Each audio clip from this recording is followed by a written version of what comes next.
First of all, what sports did you start out with? And was it just only camps? It started with what we saw a need for. We had done little preschool sports programs through the YMCA that were, in my view, very poorly run, Mhm. and there was nothing in Hudson. They were two towns over. So we started, t-ball and soccer for preschool age groups, and then we did off-season sports. So we offered fall baseball, and then that fall we started to run after-school programs and sports camps.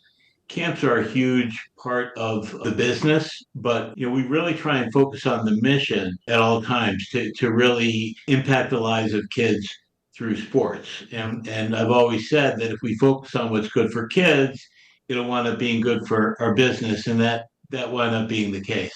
Yeah, absolutely. So, Rick, you start this in 2002. You leave your successful advertising career. Was your wife fully supportive right from the get go? I mean, that's a huge God, decision to I'm very make. fortunate in that my wife has always been most supportive when I've needed her the most. And that was a time, I mean, it was very difficult. It was a very lucrative business I had been in. Sure. And, starting this new business was very difficult. I mean, we had to tap into savings, literally sold IRAs and did things like that. But I felt like we were going to be headed in the right direction. And it took years. I mean, the first 3 years we were only in Hudson, Mhm. and then other cities started to contact us, and we did start to grow. And I did recognize that it was, an easily duplicated model because there's a need for it everywhere. And it doesn't take, once we gained the reputation and the systems, it was easy to get new partners, new cities and schools to work with us. And so we did, once we started to grow, we grew quickly. And it was around 2008 when we really started to branch out to other markets. But we unfortunately did not franchise at that time. My brother-in-law, who's a partner now with me in the franchise venture, talked to me about franchising the business at that time.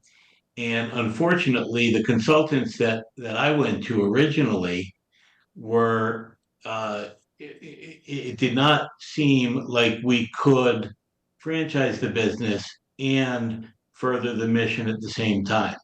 Fast forward now to when Dave talked to me about it again, we went through the company control growth, where we opened areas, we hired area managers. Usually they were young people that worked for us and moved. Unfortunately, though, even though we did that because we wanted to have more control over the business and the mission, we actually had a lot less control. And that's something we can talk about Yeah. further when we talk about the franchise model. Because we hired these young people as area managers, and after a short, not a short period of time, after 2, 3 years, they would either get another offer or decide to do something else. And then we got to replace the person in Pittsburgh. We got to replace the person in Philadelphia, and that was happening all the time. And then once COVID hit, we lost several areas that way. And then we sprung back once, the world came back to normal. The industry, as you well know, has just really taken off. So we did well there, but Dave talked to me again and talked to me about franchising as a way to grow in a smarter way and to further the mission even more. And he interviewed a bunch of consultants. We finally met Andy Bilefus with Quarles and Brady, who introduced us to iFranchise. And when I talked to those folks, I realized the fact that we can keep the mission, we can further the mission, just have to get the right people as franchisees. So Absolutely. that's been our charge for these last couple of years. Yeah, it always comes down to the people. And as you probably have found now, since you franchised and since 2023, you probably have quickly found that there are so many advantages to franchising this concept versus just growing that. While we like to think it's controlled growth, having this company owned effort, there are so many challenges with running this particular business as strictly company owned locations and the Absolutely. need for people, but even more so culturally needing somebody with really boots on the ground locally. I personally found that nobody's going to work harder and nobody's going to work smarter than franchise owners, just than the churn and burn of having employees at the local markets. So I'm glad you entered the fray of franchising. I want to get into that. So, you ran your company on location though for 20 years. So you guys really honed in your messaging, your systems and processes, obviously along the way. And your angle is a little bit different than, say, my version of kids sports, because whereas we competed directly head to head with Parks and Recreation and YMCA and Little League and so forth, you went a different angle, which has also been proven successful for many other organizations, where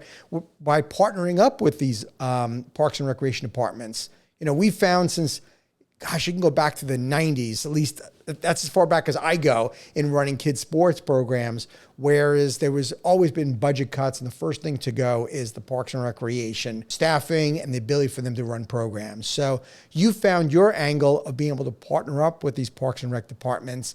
I'm curious now, since you franchised the company, is that still part of the business model where your franchisees are partnering up with the Parks and Recreation departments? Yeah, we find those partnerships to be very valuable. Getting new customers, sustaining the customers. It goes back to what I said about what's good for kids is going to be good for our business. We try and get the kids involved in a wide variety of sports, but also, just trying one sport and then another. My philosophy as a parent is that I wanted to introduce my kids to as many things as I could and let them find what they're passionate about. And that's what we try and do as a company. We don't hold ourselves out to be, the expert on any one sport, but we want to give a good, healthy, fun introduction to a wide variety of sports to kids.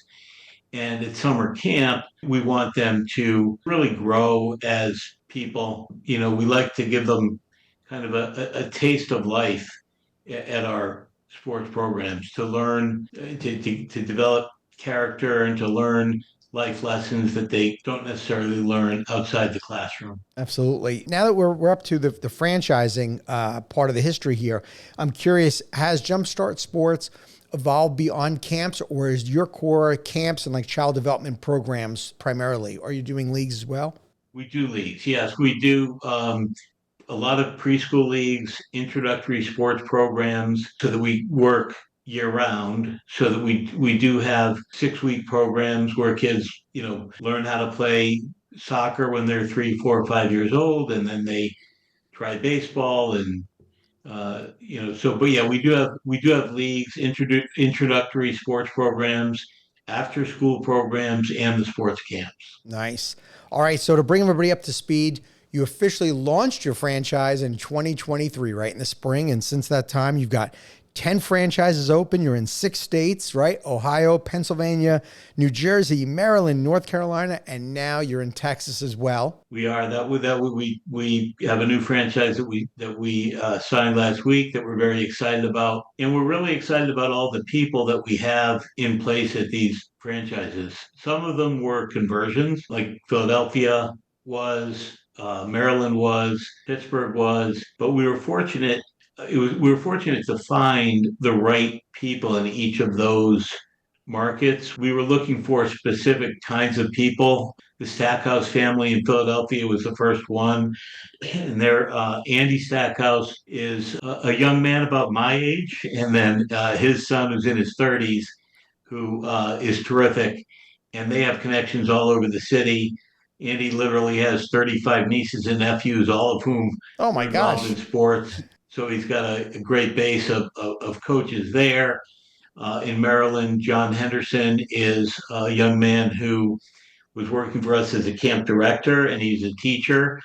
And when I told him what we were doing, he expressed an interest, and he's taken over the franchise in Montgomery County, Maryland, and took a lot of extra legal work to be able to work in Maryland, but that's been finalized now.